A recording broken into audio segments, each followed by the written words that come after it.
Bismillahirrahmanirrahim. Assalamualaikum warahmatullahi wabarakatuh.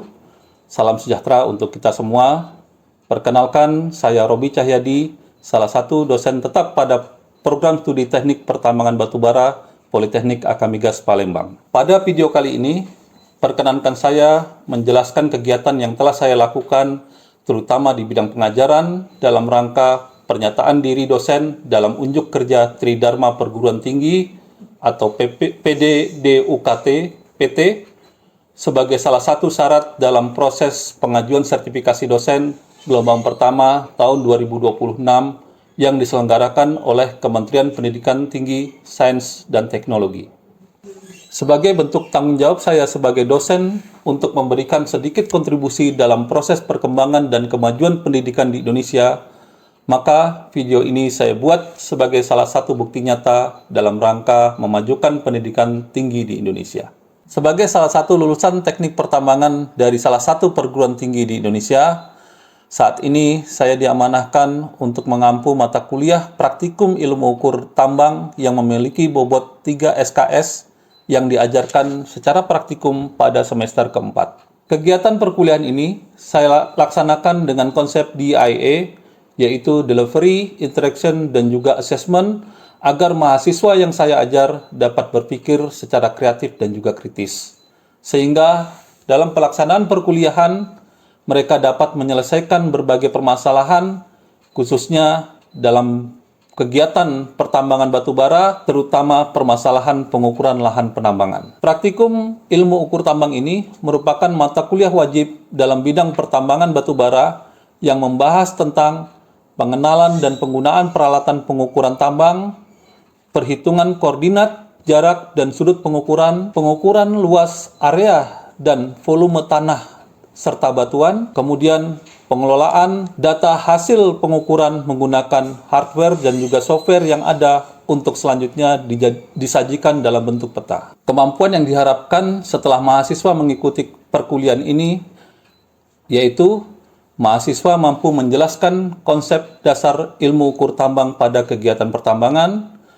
Mahasiswa mampu menjelaskan dan melakukan perhitungan koordinat, sudut, dan azimut dari data simulasi, serta menyelesaikan perhitungan dasar pemetaan. Mahasiswa mampu menjelaskan prosedur pengukuran, menggambar dan menghitung luas area poligon, serta membaca garis kontur.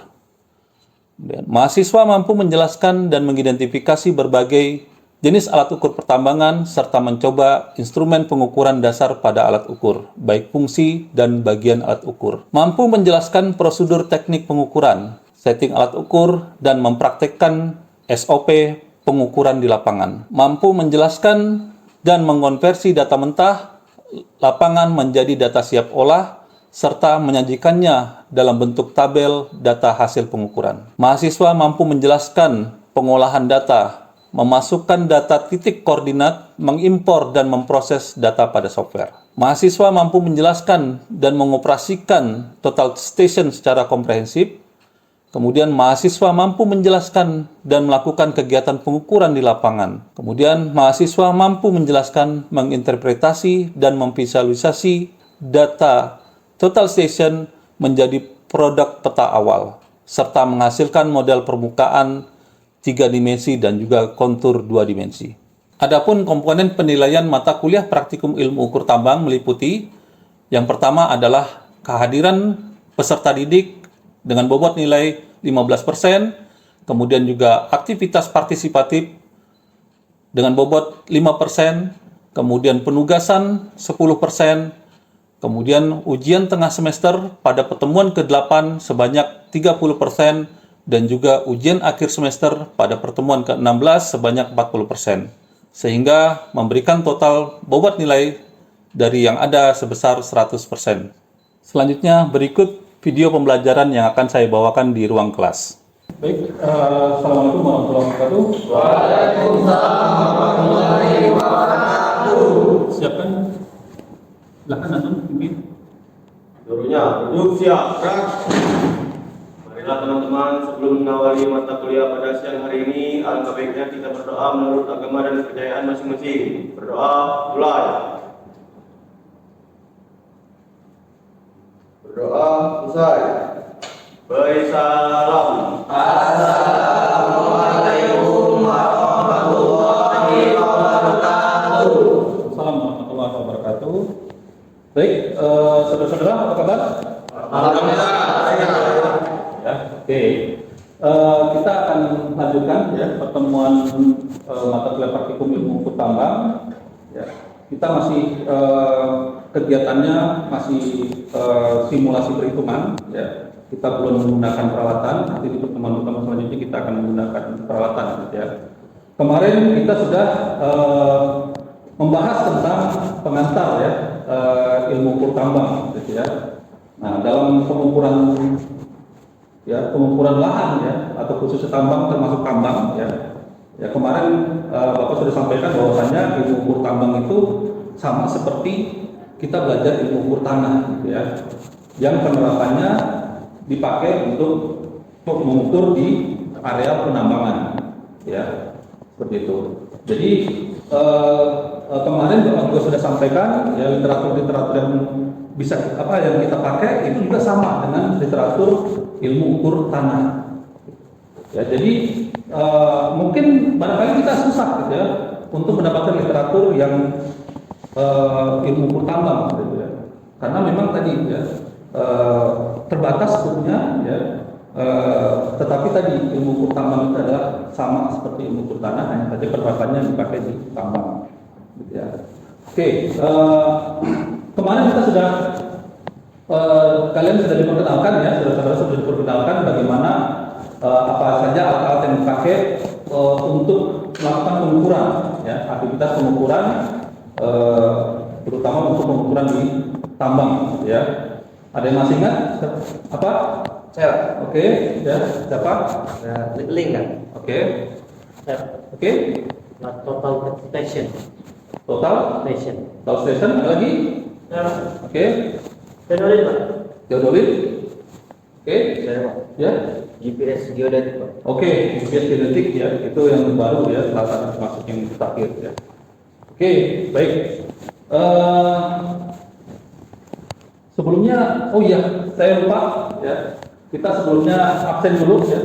Kita absen dulu untuk pertemuan kedua ini ya.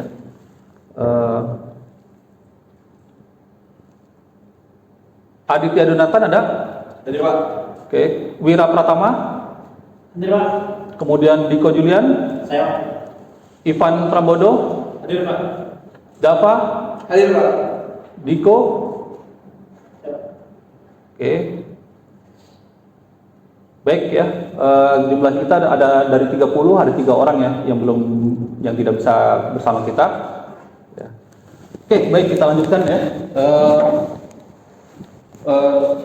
Kita masuk ke pertemuan kedua ya. Perhitungan sistem koordinat, sudut dan juga azimut ya.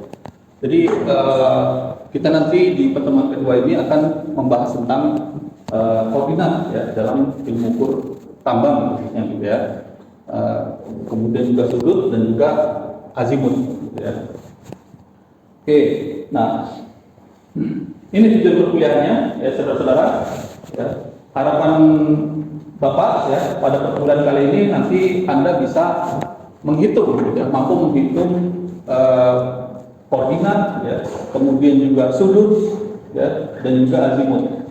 Sehingga ketika nanti kita menggunakan peralatan ukur ya, kita sudah tidak bingung lagi ya, kita bisa menerapkan ya, walaupun tadi peralatan ukur yang ada sekarang ini ya, seperti yang kita punya misalnya total station ya, apalagi yang sudah lebih mutakhir lagi misalnya geodetik tadi yang disampaikan ya, itu nggak perlu lagi kita menghitung saudara-saudara gitu ya. Jadi kita hanya cukup pencet tombolnya saja ya, dia yang akan menghitungkan. Bahkan gambarnya pun sudah ini ya. Ini berbeda kalau kita menggunakan misalnya tadi yang disebutkan tadi misalnya leveling. Tadi siapa yang jawab leveling? Saya. Oke. Nah, leveling itu masih masih konvensional. Begitu. Kita harus menghitung ya. Kemudian juga teodolit juga seperti itu ya. Dulu Bapak waktu kuliah itu kita masih menghitung.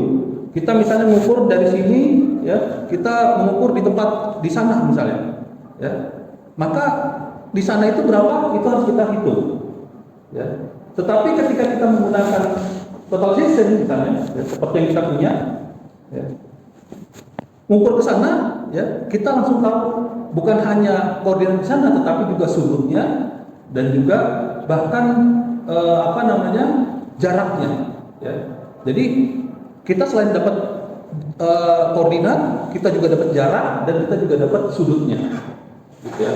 Kalau pakai teodolit, apalagi teodolit zaman Bapak dulu, gitu ya, T0 misalnya, gitu ya, itu kita untuk kita mengukur hanya dengan bak saja, bak ukur, ya. Nah, jaraknya ke sana kita ada rumusnya, kita hitung, ya.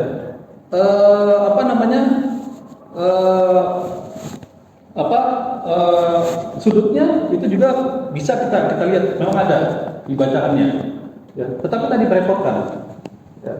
Kalau peralatan semakin maju semakin simpel sebenarnya, tetapi tadi kita juga harus belajar bagaimana perhitungan dasarnya, ya, rumusnya, ya. Nah, kemudian azimut, ya, mungkin diketahui dengan, nah ini sudut, ya, sementara jarak mungkin diukur secara langsung di lapangan, ya. Bapak misalnya posisi Bapak di sini, Bapak udah tahu azimut Bapak apa, sudut Bapak, koordinat Bapak, itu diko di sana, ya. Jarak kita katakanlah 2 meter, ya. Arah utara di sana misalnya. Nah, berapa derajat, gitu ya. Nah, Bapak bisa tahu koordinat diko. Itu. Oke. Sampai sini ada yang mau ditanyakan? Tidak. Oke. Bagaimana kita menentukan koordinat pada suatu tempat yang belum kita ketahui? Oke, pertanyaan bagus, ya. Oke, bagaimana kita mengetahui, ya, koordinat, ya? Ya. Tadi saya mengatakan setiap kita semua di sini, kita berdiri di sini pun ada koordinatnya, kan? Ya. Tetapi kita tahu nggak sekarang koordinat kita berapa? Ya, Tahu, kan? Ya. Nah, cara yang paling mudah, ya, ini memang butuh peralatan, butuh metode, ya. Cara yang paling mudah adalah pakai GPS, ya, GPS. Nah, itu cara yang paling mudah, simple, ya, GPS, ya. Malah kalau zaman sekarang HP itu nggak ada GPS-nya, kan, ya. Nah, itu cara yang paling mudah, ya. Walaupun GPS itu juga ada kelemahannya. Ya, kelemahannya apa? Koordinatnya masih ada tingkat kesalahannya itu 4%. Ya, 4% banyak atau sedikit? Ya, sedikit, ya, sedikit. Tapi kalau dalam kita mengukur dengan ukuran banyak, 4% itu banyak.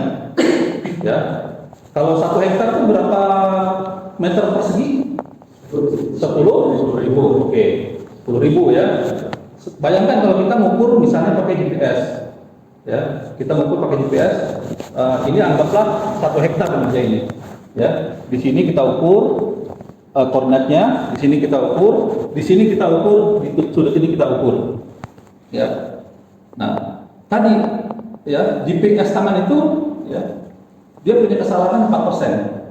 4% kalau dikali 10.000 berapa? 400.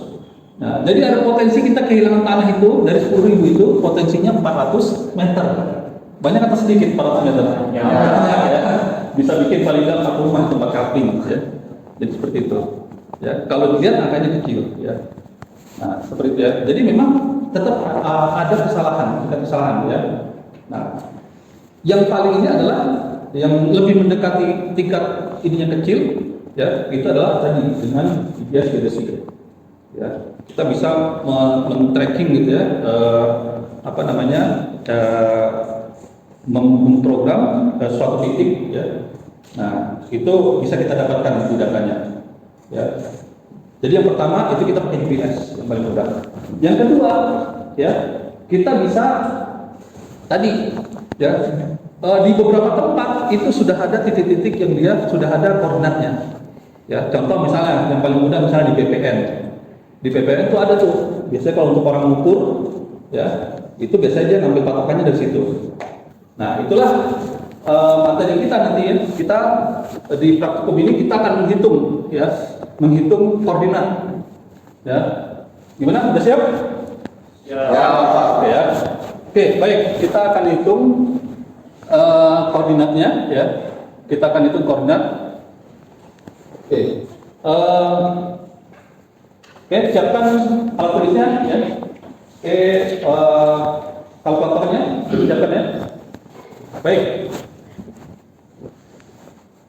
Oke, diketahui, ya. Jarak titik AB ini sama dengan 56,55 meter. Azimut AB ini 60 derajat 52 menit. Ya. XA, ya. Koordinat A, ya, X-nya ya 100,34 dan YA sama dengan 297 derajat. 100 bukan derajat ya, dia nggak pakai ya. Jadi tadi ya koordinat itu nggak pakai satuan ya. Oke, Bapak belum jelaskan namanya koordinat itu tidak pakai satuan. Oke, silahkan dikerjakan. Oke, kita waktunya 3 menit ya. Silahkan dikerjakan. Oke, sudah semua? Sudah semua? Sudah. Oke. Sudah ya? Oke. XA kita langsung ya. Berapa XB-nya?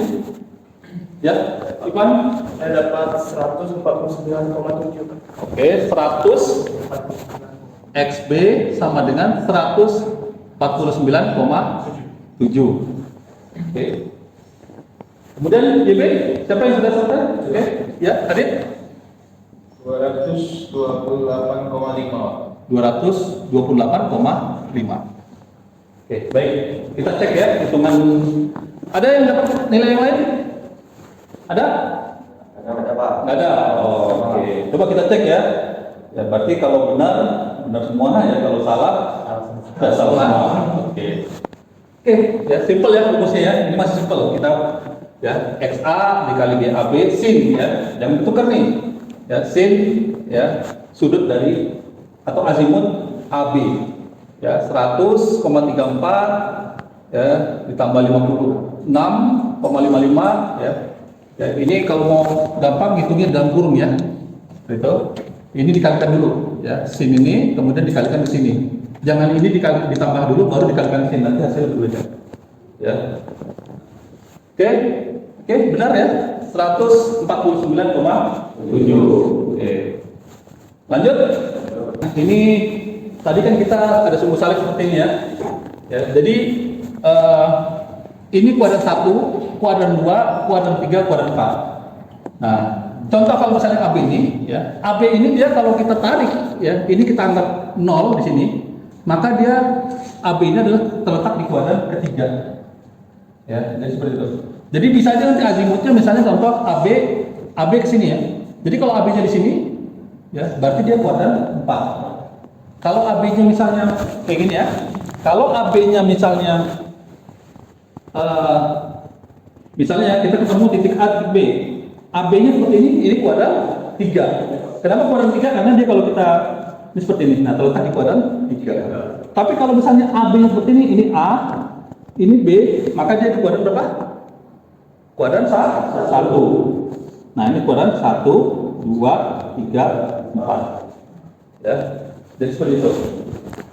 Oke. Nah, sekarang kita hitung lagi ya. Nah, kita kan praktikum nih ya. Jadi kita simulasi perhitungan. Oke, contoh pertama. Oke. Silakan dikerjakan. Ya, XA, YA, XB, YB ada di depan. Oke, nanti di-cut ya. Oke, baik. Baik, siapa yang sudah selesai? Oke, Bayu. Ya. Kita yang tanya tadi apa? Yuk. Ya. Berapa ininya? Ya. Azimut AB-nya kan ya? Azimut AB-nya berapa? 280 derajat, 21. Oke, sebentar saya catat dulu sini ya. 280 derajat, 21 menit, 21 menit, 22 detik. 22 detik. Oke, kita cek bareng-bareng ya. 22 detik. Oke. Yang kedua. Oke, berapa masih sama pertanyaannya? XA-nya, YA-nya, ya. Berapa azimut AB-nya? Oke, ada yang selesai? Ada yang selesai? Ya, Saya Pak. ya. Untuk nilai AB-nya itu 25 derajat, Nomor 2, ya. Ini nomor 2 tadi ya. Berapa? 25. 225 derajat, Oke, 225 derajat. 27 menit, 27 menit 04 detik. 04 detik. Oke, langsung kita cek ya. Oke.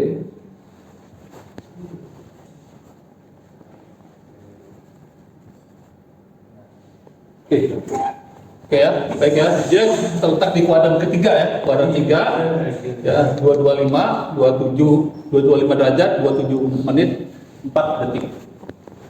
Oke. Baik, kita yang terakhir ya, perhitungan sudut ya. Nah, sudut ini ya ini adalah ini dihitung dengan dua cara ya, dari selisih dua bacaan horizontal dan dari selisih dua azimut. Ya, jadi kita bisa membacanya dari dua titik ya, dari dua cara ya, dari selisih bacaan horizontal dan selisih dua azimut, gitu ya. Oke. Nah, bacaan horizontal biasanya dapat dari pengukuran teodolit. Ya, jadi kalau kita mengukur sana, kemudian kita mengukur sana, itu selisihnya berapa? Dan langsung hitung. Ya, itu yang paling mudah. Nah, bisa juga kita menjadikan selisih dua azimut. Ya, tadi kan kita sebelumnya belajar azimut ya. Nah, itu bisa, gitu ya. Kita jadikan, ya. Oke, berarti ya. Nah, untuk perhitungannya, ya. Jika bacaan horizontal atau azimut, nah ini kita bicara yang selisih dua azimut, ya. Karena kalau yang paling selisih bacaan itu paling mudah, gitu ya. Ya, kalau kita dapat ke sana dengan ke sana itu berapa selisihnya mudah kan, ya.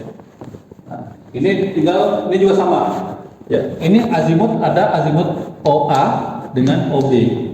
Nah, maka ya di sini sudutnya mudah sekali ya, tinggal kita ini aja ya, tinggal kita kurangi gitu ya. Maka tinggal kita kurangi azimut OB ya. Maka azimut AOB jadi A O B ya. Ini adalah azimut OB dikurangi azimut OA. Oke. Jadi ini simpel ya, kalau sudut. Ya, jadi jangan betul-betul antara sudut dengan azimut. Oke. Oke, sebelum kita ke contoh perhitungan, ada yang bertanyakan? Ya Pak. Oke, ya, silakan. Izin bertanya Pak. Siap. Oke. Apakah bisa sudut itu hanya dari satu azimut? Dari satu azimut. Oke. Kalau dari satu azimut, ya, ya sebenarnya ini kan dua azimut ya. Ya, tadi kan sudut itu kan dia selisih antara dua azimut. Ya. Nah, kalau dia hanya satu azimut, ya sebenarnya itu kan sudut, tetapi itu azimut itulah, gitu ya. Jadi ya tadi sudut dengan azimut itu sama-sama sudut derajat ya kan, ya. Kalau kita bandingkan azimut dengan azimut, dia bakal terjadi sudut. Ya sama, ketika kita mengukur ke sana, arah utara di sana, ya arah utara. Jadi kalau hanya satu, dia kan pembandingnya hanya utara saja, ya itu azimut berarti, ya. Tapi kalau dia azimut, kita pertama mengukur ini titik O, mengukur di sana, ya ini dapat azimut kan, mau utaranya di sana kan, ini azimutnya. Ya, kita mengukur OB, O dengan B di situ. Nah, ini ada azimutnya lagi. Selisih antara OA dengan OB itu namanya sudut. Jadi sudut itu harus setidaknya dibentuk oleh ya lebih dari satu, ya lebih dari satu azimut. Oke. Nah, langsung saja ya, karena ini hitungannya mudah, ya kita akan contoh. Oke. Nah, ini ya. Yang pertama ya, azimut OA 60 derajat ya. Kemudian OB sama dengan ya 260 50. Oke. Kita Cut ya. Baik, siapa yang sudah dapat hasilnya? Siapa? Saya, Pak. Oke, siap. Berapa? Siap? Didapatkan hasil itu 159 derajat. Oke, 159 derajat. 40 menit. Oke, saya tulis saja ya, biar 159 59 derajat. derajat, 40 menit. 40 menit, 0,0 detik. 0 detik ya? Iya, Pak ya. 0,0 berarti 0 detik aja ya? Oke, 0 detik. Atau nggak usah tulis, nggak apa-apa. Oke, kita cek langsung ya. Oke.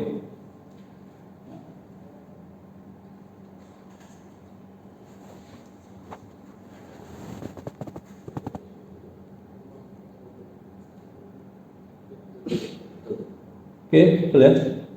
Oke, ya. Oke, yang kedua. Oke. XA. Nah, ini XB. Ya. Oke, silakan. Ini. Oke ya. Baik, sudah selesai? Oke. Berapa hasilnya? Siapa yang udah selesai? Oke, Diko ya. Berapa hasilnya? Hasilnya itu di angka 241 derajat 22 menit 28 detik. 41 derajat 241 derajat 22 menit 22 menit 28 detik. 28 detik. Oke, kita lihat ya.